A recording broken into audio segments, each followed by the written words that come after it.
Assalamualaikum warahmatullahi wabarakatuh. Alhamdulillah alladzi khalaqal mauta wal hayata liyabluwakum ayyukum ahsanu amala.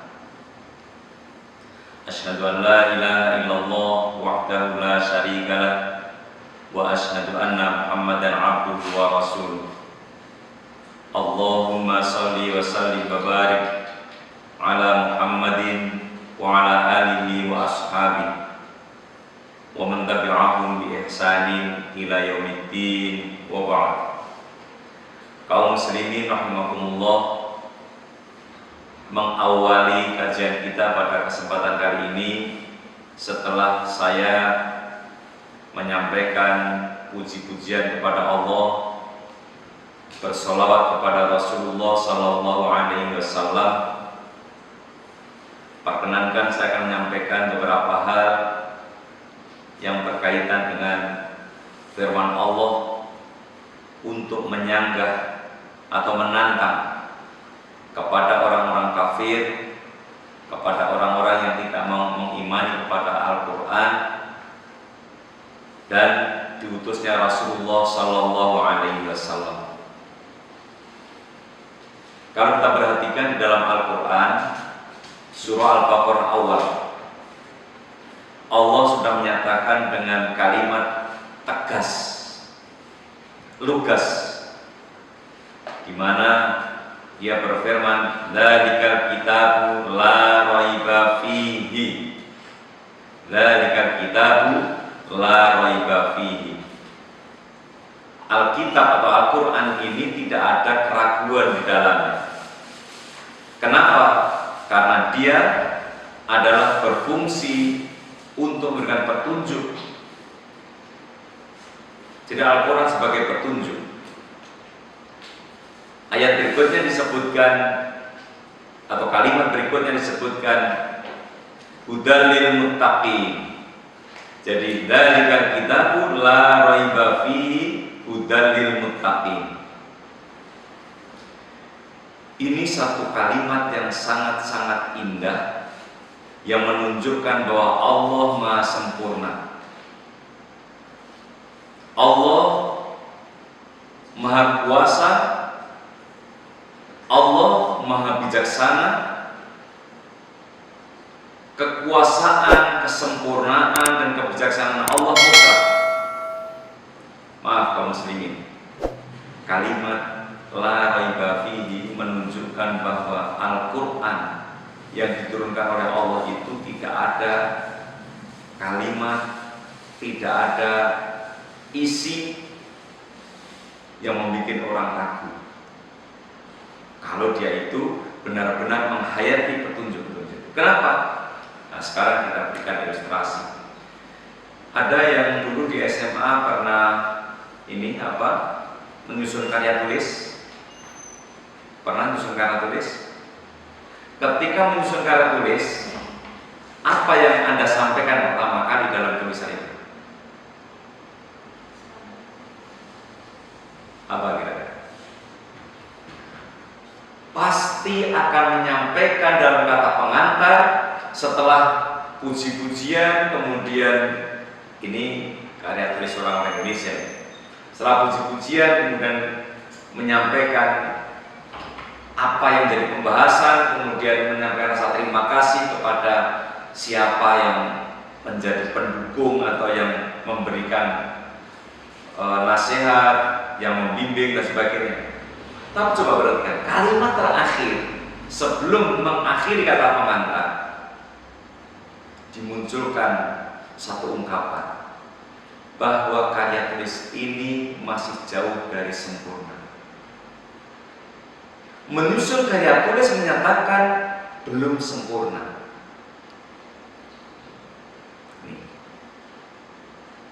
Kemudian nanti ketika kuliah di S1, maka dia ketika menyusun kata pengantar, di akhir kata pengantar sebelum masuk pada pembahasan juga menyatakan bahwa skripsi ini sendiri itu masih jauh dari sempurna. pengakuan adanya. Begitu kuliah di S2,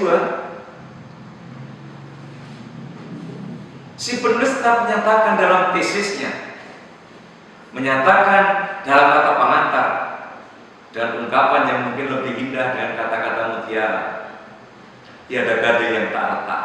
Artinya masih mengaku ada kekurangan lagi.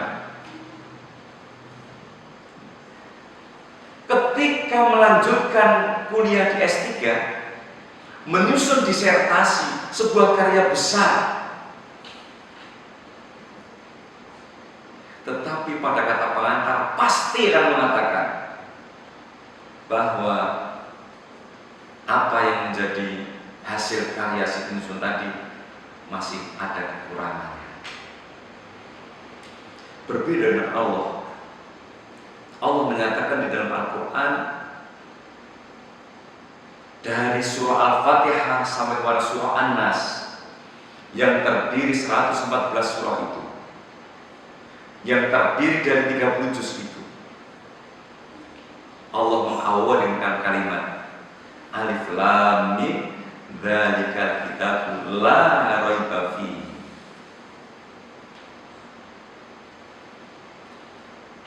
Jadi Al-Quran tidak ada keraguan di dalamnya. Kenapa? Karena akan menjadi petunjuk. Kalau petunjuk masih ada kekurangan, sebagai petunjuk masih ada kekurangan, maka sulit orang bisa melalui jalan yang dijadikan petunjuk tadi. Jadi petunjuknya kemana? Ternyata yang memberikan petunjuk masih ragu. Yang memberikan petunjuk tidak sempurna, maka akan mengalami kesulitan. Tetapi beda Al-Quran. Cuma kaum muslimin, Allah menyatakan seperti itu pun banyak membantah. Banyak yang membantah. Maka nanti Allah akan berikan tantangan. Kalau ada orang membantah, Allah akan tantangan. Nah, sebelum itu coba kita perhatikan betapa Nabi Shallallahu Alaihi Wasallam diutus ini untuk kita ini sebenarnya sebuah nikmat. Ya, kita Nabi diutus untuk kita ini sebuah nikmat yang diberikan oleh Allah kepada kita. Kalau begitu, ya. Karena beliau oleh Allah menyatakan wa ma arsalnaka illa kafatan linnas wa ma arsalnaka illa rahmatan lil alamin. Nah, sementara manusia itu sebenarnya punya kebutuhan manusia untuk beriman, mengikuti jalan Allah, itu tidak bisa dinafikan. Jadi semua manusia pasti punya kebutuhan untuk mengikuti jalan Allah. Nah, sementara Rasulullah SAW diutus untuk membimbing, yang dijadikan sarana agar pembimbingan tadi tidak mengalami keraguan dalam membimbing itu lurus, di dalam membimbing itu pada jalan yang mudah ditempuh, Al-Quran. Artinya bahwa beriman dan mengikuti kepada Rasulullah SAW, mengikuti agama yang dibawa oleh beliau itu melebihi daripada kebutuhan kita yang bersifat materi, melebihi dari kebutuhan jasmania seperti makan, minum, ya, sampai kepada bernafas. Kenapa begitu ya? Karena ketiadaan makanan, ya, tidak ada makanan, kemudian tidak ada minuman, tidak ada udara, itu paling hanya akan membawa kematian. Sampai pada tingkat kematian kok sih paling, ya. Jadi kalau kita ini tidak terpenuhi kebutuhan makan, tidak terpenuhi kebutuhan minum, tidak terpenuhi kebutuhan yang lain bersifat jasmani, paling mati. Tetapi kalau seseorang tidak terpenuhi kebutuhan beragama, tidak mengikuti petunjuk-petunjuk agama, tidak mengikuti petunjuk-petunjuk Al-Quran, maka apa yang didapatkan? yakni kecelakaan abadi, neraka. Oleh karenanya kaum muslimin rahimakumullah, seluruh nabi diutus itu tidak ada lain kecuali untuk mengajak kepada umatnya agar mereka itu selamat dalam kehidupannya. Di dalam hadis yang diriwayatkan oleh Imam Al-Bukhari, Rasulullah Shallallahu Alaihi Wasallam bersabda, "Ma minal anbiya'i nabiyyun illa qiyama mithluhu amana alaihi bashar wa inna ma kana alladhi utitu wahyan awhahu Allahu ilayya fa arju an akuna aktsarahum ta'iban yaumal qiyamah."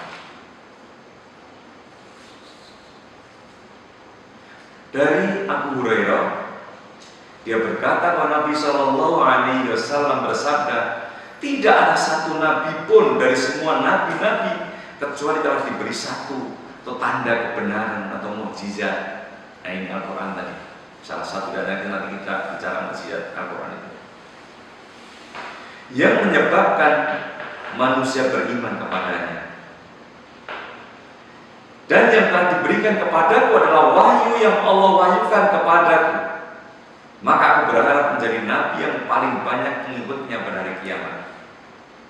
Hadis riwayat Al-Bukhari, nanti bisa dicek pada nomor 4981. Kaum muslimin, seluruh nabi diberi mukjizat. Ya. Paling tidak kita tahu Nabi Ibrahim punya mukjizat, dibakar tidak mati, tidak hangus. Nabi Musa dengan tongkatnya bisa membelah lautan, Laut Merah dibelah menjadi jalan raya, nanti dikembalikan lagi menjadi lautan lagi. Semua karena izin Allah. Nabi Isa alaihissalam bisa menghidupkan orang yang sudah mati atas izin Allah, bisa membuat burung dari tanah, dia dibentuk burung, kemudian ditiup atas izin Allah, bisa terbang hidup. Orang yang buta dari lahir bisa sembuh, semua karena izin Allah. Nah, Nabi Yunus tidak mati dalam perut ikan dan sebagainya. Nabi Shallallahu Alaihi Wasallam diberi oleh Allah mukjizat Al-Quran, mukjizat Al-Quran abadi.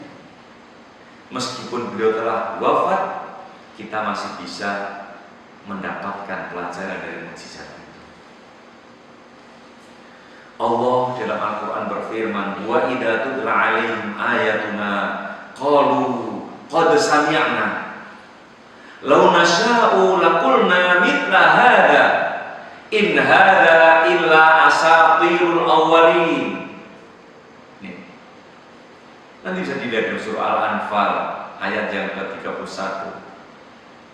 Apabila dibacakan kepada mereka ayat-ayat kami, mereka berkata, sesungguhnya kami telah mendengar ayat-ayat seperti ini. Ini orang-orang pendusta, mulai menunjukkan ulahnya itu. Ya. Jadi sesungguhnya kami telah mendengar ayat-ayat seperti ini. Kalau kami menghendaki, misalnya kami dapat membacakan seperti ini, bisa membuat. Jadi mereka itu bahasa kita sombong dan membayangkan bisa, gitu kan. Jadi ketika Al-Quran dibacakan, mereka mendengar gitu ungkapannya, aku juga pernah, aku juga bisa yang bikin seperti itu. Sementara Al-Quran itu dikatakan sebagai dongengan-dongengan orang berbakal. Naudzubillah, orang-orang kafir seperti itu.